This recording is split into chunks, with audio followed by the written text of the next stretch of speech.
In the brutal, final chapters of the Second World War, amidst the chaos and collapse, moments of surreal absurdity pierced through the fog of war, stories that defied all military logic, all protocol, and every expectation of what a soldier's duty could entail. How could the fate of thousands, the surrender of an entire fighting force, rest in the hands of a single, low-ranking soldier? And what twist of fate would see that soldier not as a battle-hardened commando, but a man on a mundane errand for his comrades? This is the story of a simple mission for food that became one of the war's most improbable surrenders. This is asterisk when a cook was sent for soup.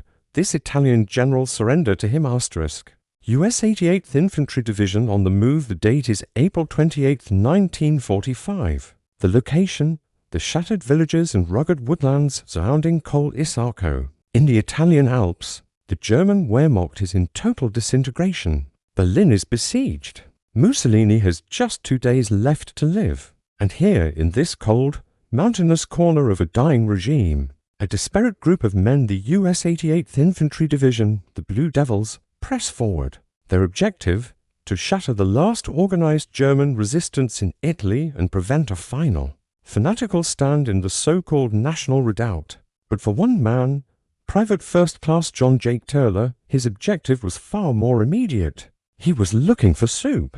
PFC John Turler at the field kitchen. To understand the sheer improbability of the events about to unfold, we must first meet the men involved and the desperate strategic panorama of late April 1945. On the Allied side, we focus on the US 88th Infantry Division, a unit that had fought its way up the length of Italy since the brutal battles of Monte Cassino. By late April, they were exhausted yet relentless, driving north up Highway 12 towards the Brenner Pass. Among them was the 349th Field Artillery Battalion, and within asterisk that asterisk unit was the headquarters battery's kitchen staff. This is where we find Private First Class John Turler. A 23-year-old from Chicago, Turler was not a rifleman. He was a cook. His battlefield was the field kitchen, his weapons, ladles and pots. His duty was to sustain the fighters, not to engage them. Opposing the American advance was a tattered remnant of Axis forces,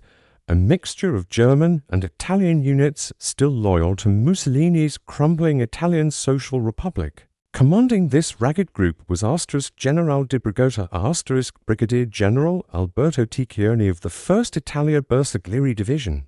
Ticcioni was a career officer, now leading a force that was melting away by the hour, caught between the hammer of the advancing Americans and the anvil of partisan forces, rising up all around them. His men were understrength, undersupplied, and disillusioned.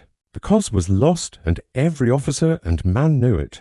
The only questions remaining were how and to whom they would surrender to save themselves from annihilation. The 88th Division's advance had been so rapid that supply lines were stretched thin. Frontline units often operated ahead of their field kitchens. It was this simple, universal problem of logistics-hungry soldiers that set the stage for a historical anomaly. On the morning of April 28th, the men of Headquarters Battery, 349th Field Artillery, were positioned near the village of Col Isarco. They had been on the move for days, living on cold rations. The promise of a hot meal was a powerful morale booster. The battery's commanding officer, wanting to provide for his men, made a decision. He needed someone to go forward toward the last known position of their attached kitchen truck and secure whatever hot food could be found. He turned to Private Turler.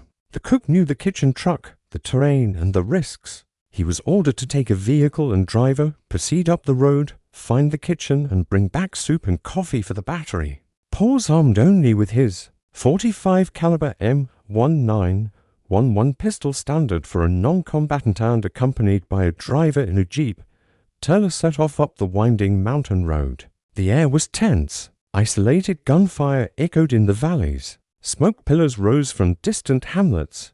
They passed through areas that had seen fighting just hours before. Burnt-out German vehicles, discarded equipment, the ominous silence of a battlefield where the enemy has retreated, but not vanished. By 1400 hours, Turler and his driver had located the kitchen truck. They loaded several large thermos containers or mermites, filled with hot minestrone soup and coffee. The mission was a success. Now, They just had to return. But as they prepared to turn back, Turler looked down a side road. According to later accounts, he saw what appeared to be a group of soldiers in the distance.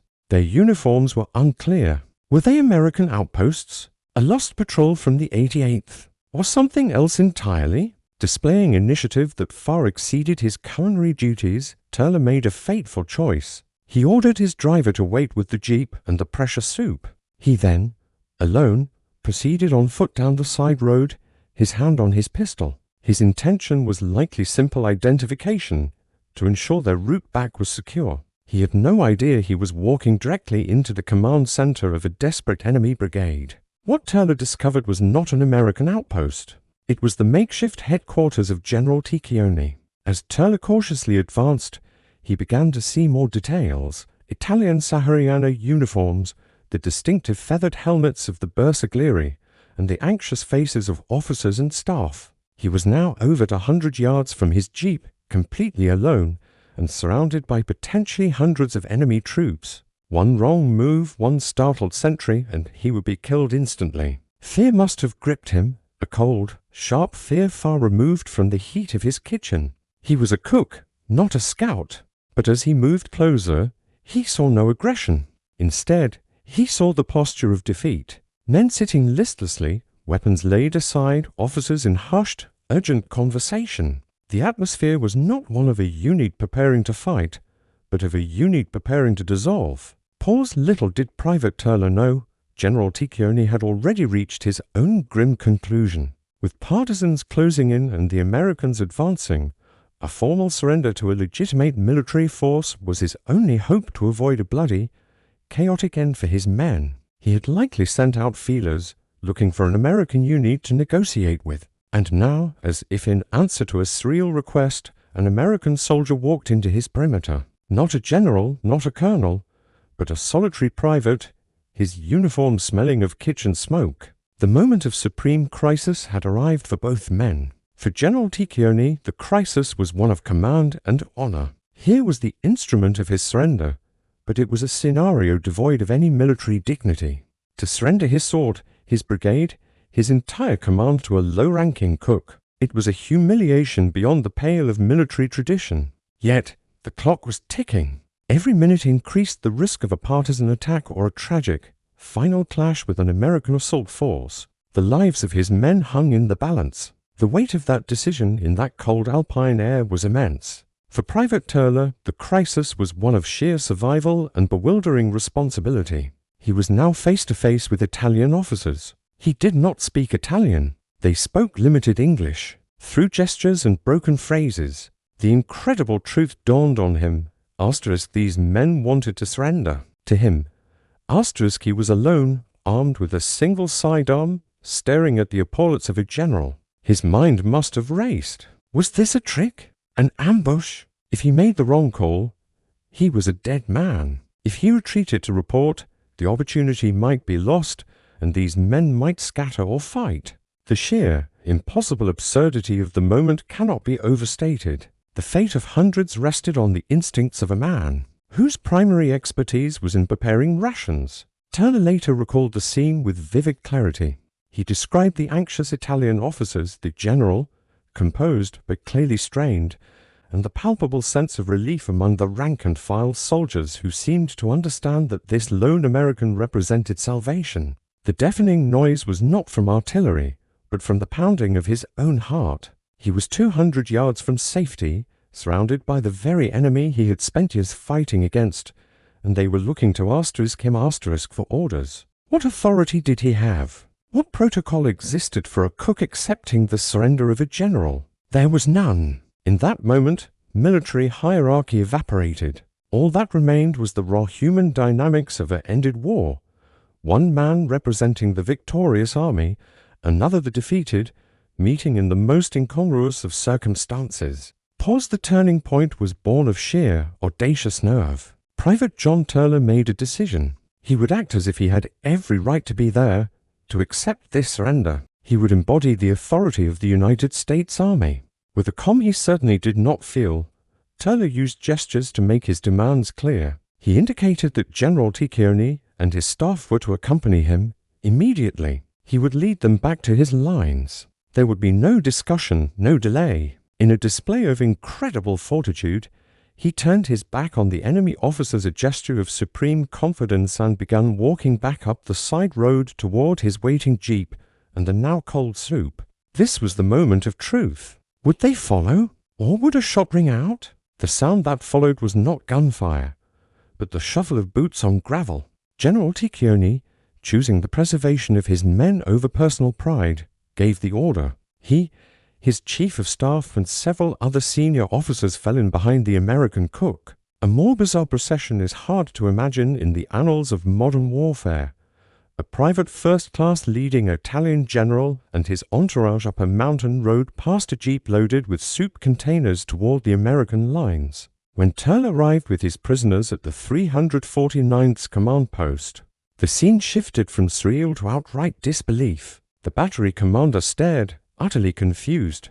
His cook had returned from a food run with an enemy general in tow. After a swift interrogation through an interpreter, the reality set in. Turle had not just captured a few officers. He had secured the surrender of General Ticcioni's entire command. Acting with swift military efficiency, the American officers capitalized on Turle's unbelievable coup. Ticcioni was ordered to dispatch his aides back to his units with explicit surrender instructions. White flags were raised. Over the next several hours, in a steady, somber stream, Italian soldiers emerged from their mountain positions. The final count would stagger the men of the 88th Division. The resolution of Private Turle's soup run was profound. By the time the process was complete, approximately **1,000** Italian soldiers of the 1st Italia Bersaglieri Division had laid down their arms. A complete enemy brigade, with all its supporting elements, had been neutralized without a single shot being fired. The surrender, facilitated by a cook, effectively cleaned out a significant pocket of resistance, speeding the 88th Division's advance and undoubtedly saving lives on both sides. For his actions that day, actions that blended incredible luck with undeniable courage and presence of mind, Private First Class John Jake Turle was awarded the Silver Star, one of the United States military's highest awards for valor. The citation praised his conspicuous gallantry and intrepidity and noted that he had single-handedly captured an enemy general officer and his staff. The legacy of this event is a powerful testament to the chaos and strange humanity of war. Ascent.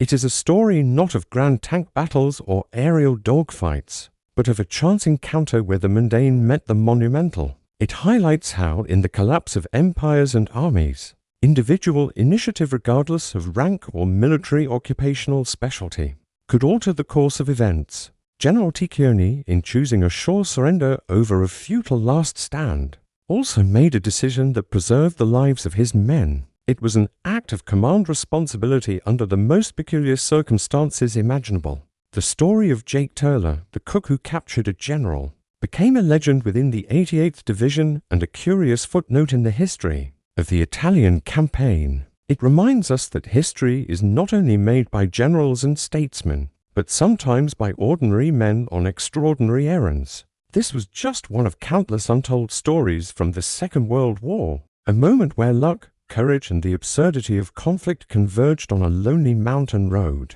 Subscribe to Operation History as we continue to bring these forgotten chapters of history back to life.